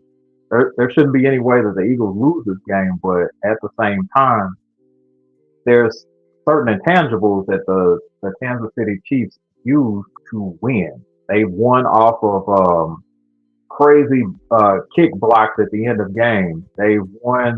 Uh, they won by making somebody commit a penalty at the end of the daggone game and seal it. Like there's just too many intangibles with with this year's version of the Kansas City Chiefs. Even though they don't look good on paper at all, they are still finding ways to win games. and I just don't see them losing this one, especially with Taylor Swift in tow. They not gonna watch us start crying on TV and all of that. It's just too many intangibles, and I just think the Chiefs got it because of that. No reasonable explanation. It's just the intangibles with this particular team this year. That's it. Brother Brent, I got a question for you. You brought up Taylor Swift and everything. That ain't got nothing to do with football. You dig what I'm saying? So, out of curiosity, do you think this game is rigged? Is that what you're saying, brother? Are you saying that the NFL wants the Chiefs to win? Is that what Here you're we saying, go. brother? Here we Uh go. oh. Listen, Joe. I did not mention that Taylor Swift had anything to do with the the game itself. The NFL did, sir. They keep showing her every 5 or 10 seconds. Like I'm not doing that. The NFL is. So no, it's too many intangibles with the team to begin with. Like this particular team has just won in so many crazy ways this season that I mean we can't not look at that. There are several teams, including JB and Jared's Ravens, that probably could have beat them. You know, if one or two plays had gone the way that they were supposed to. Like something crazy like that keeps happening throughout the whole season. Like I I don't know if they'll be denied this third consecutive championship. Is all I'm saying. It's the intangibles with this particular team this year that's probably going to put them over the top. Not to mention the officiating. Yeah. The officiating is big too. Like that penalty with the Bengals game. Like that was wild. Like that's a standard. That's supposed to be a standard pass knockdown, but somehow they interfered with a receiver that was like 2 or 3 yards away. I don't understand that one either. But things like that are helping them win games. I don't think that that's actually going to go away on Super Bowl Sunday. I just don't see it. I'd love to be wrong though, just for the record. I'd love to be wrong. Okay. And lastly, but not least, JB, what's your who you got? What's your take? I got the Eagles. I think, and I like what all the brothers said. That's all y'all guys question. The Chiefs are just well coached. They don't have the best players on all positions. They're just well coached and well prepared. They got some of the best coaches, Andy Reid, Steve I think Spagnuolo. his name Steve Spagnuolo. Spagnuolo on defense. Gets that every big game. He get them boys ready. To Brent's point, I thought we were gonna beat the brakes off them boys last year, but hey, we messed it up. We got out coached. Well, I thought the 49ers were gonna win it last year, but hey, they were supposed to be the best team in the league, having Christian McCaffrey and Brock Purdy and Brandon Ayuk and deep. Nope, Debo they don't Samuel. matter. Yeah. They don't matter. They Debo. won. They Kansas City had nobody on at receiver, and they still won. So to answer your question, they just well coached. Now, the reason why I'm going to Eagles, I think the Eagles are not going to fall in the same trap the 49ers did or my Ravens did last year. I think they're going to play their brand of football. They got Saquon Barkley back there. They're not going to try to do no stupid ass O-line pass like John Harbaugh called in the Buffalo Bills game. And when we got in the red zone while Lamar got sacked, because y'all, that was a play to our tackle, Ronnie Stanley. Anyway, let me get off that. I'm still pissed about that. But instead of giving it to your freaking Pro Bowl, one of the second best running back in the league, Derrick Henry, whatever. they're not going to fall in the same trap as the other teams. I think the Eagles are going to be ready to play. I think y'all look for Jalen Hurts to get more yards in the run game. Uh, the only way that they can lose, the Eagles can lose this game, if they do what everybody else did, or And if hold on. y'all I ain't gonna let you get by. what What is that? Unpack that. What is that? What did everybody else do? not play their game. You Hmm. got Christian McCaffrey back there. Why not continue running the ball?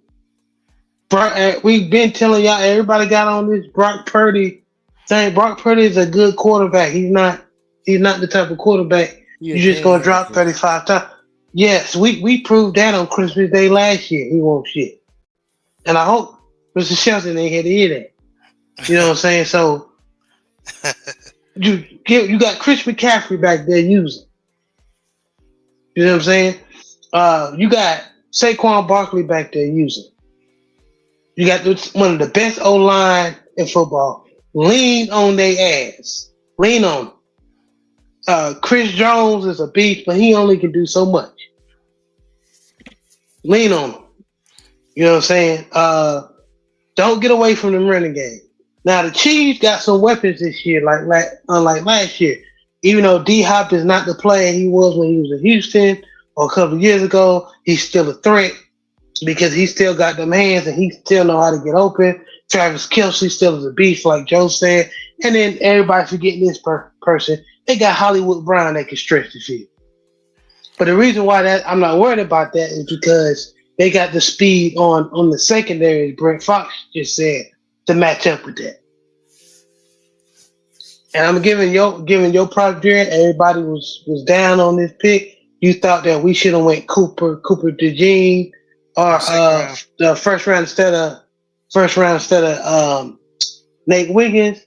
Cooper DeJean look good, and you also Let me get a correct. special teamer. Thank you, but let me correct. I knew he was gonna fall in the second round. I He wanted we us to dropped. pick He him was in a the second second round. round. Yeah, He was okay. Okay. I want him to pick in the second round. Us to pick So him in. that's right. We wanted to get a receiver and then a DB. Yep. Yep. You're Mm-hmm. right. I remember now. So yeah. So you was right about that. Yeah. You know what I'm saying? Because I guess everybody don't trust white cornerbacks like that. You know, but it is what it is. He's balling this year. Um, then you got DJ Slay, big play Slay. Then you got Gardner Johnson back there. You know, and then you got other pieces back there. Um, Don't forget Even that then, rookie Mitchell, Quinyon Mitchell. Mitchell from Toledo, Quinyon Mitchell. I mean, they got talent everywhere. Eagles secondary gonna be good for the next 5, 6, 7, 8 years, man. So there's no way they should lose this game unless, as I said, they do as the other teams do and not play within their gameplay. And that is run the ball. Even Saquon Barkley said it himself. He said he's going to win. He's going to dedicate this game and showing everybody that you can win running the ball. And fellas, on the Southern Baller Show, haven't we been saying that? Haven't we been speaking about that? Yes. Haven't we been saying that the running back position is not dead? What show's been speaking about that? I'm just saying. First. Everybody Well, passing everything. well. I'm just saying. Everybody pass. I've just seen more teams lose games because they don't run the ball, Coach Brown. But you know what I'm saying? Uh, it is what it is. Oh man, this season's over. That's cold. I'm just saying. I'm just saying. I'm talking about that's not just Coach Brown. That's everybody. Everybody. College and pro. But yeah, um, Eagles win. I agree. I agree. Of course, that Kansas City Chiefs. You know, a lot of people say they're never betting against the Chiefs. Well, I'm gonna go this time. The Eagles, man. I think the Eagles can get it done because I'm putting my faith in the big uglies in them trenches. Uh, Y'all remember the New England Atlanta game when Atlanta was destroying the Patriots. Hmm. Y'all remember how they got back in the game? Yeah, What because they the stopped doing? Falcons were stupid and they kept throwing the ball instead of running the ball. They wanted Matt Ryan to get that, but Deontay Freeman, shout out, he played for us that one year, which was serviceable. Deontay Freeman was getting 10, 5, 6, 7, 8, 9, 10 yards per handoff, but they wanted to drop back Matt Ryan and allow, the Patriots to win. But last time I checked, all these people getting paid millions of dollars for football. When you got a lead like that, you run the ball control clock. But that's just No, me. even Don't forget the infamous Seahawks and Patriots and give hey, Marshawn Lynch the Big Joe, ball. take it Oh out my man, mouth. You on the Mm. 2 yard line with 20 seconds left in the second down. You got 2 timeouts. Why in the F you trying to throw a pick play? Usually you throw pick plays to the outside. They threw it to the inside. It's like, come on, man. Like, everybody want to be the smartest guy in the room. Just win the effing game, bro.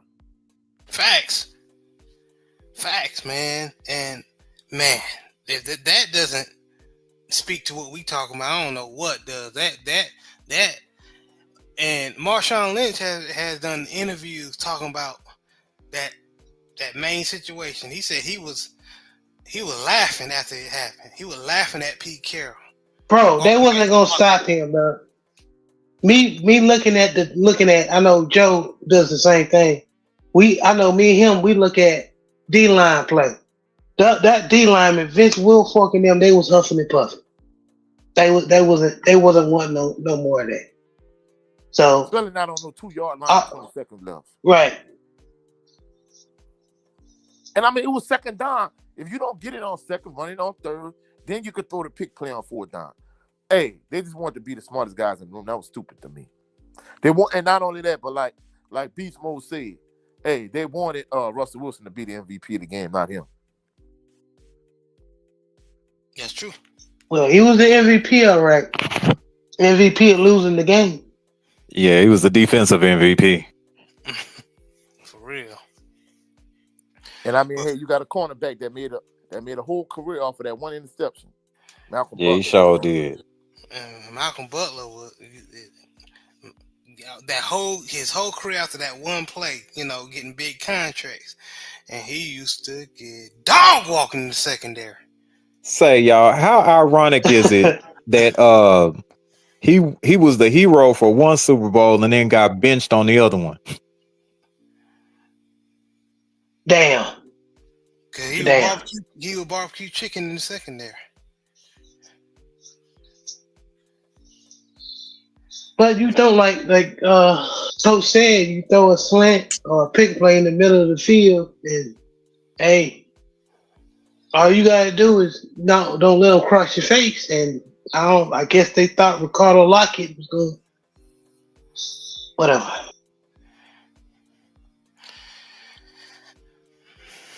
Yeah, that had to be up there with one of the dumbest play calls I've ever.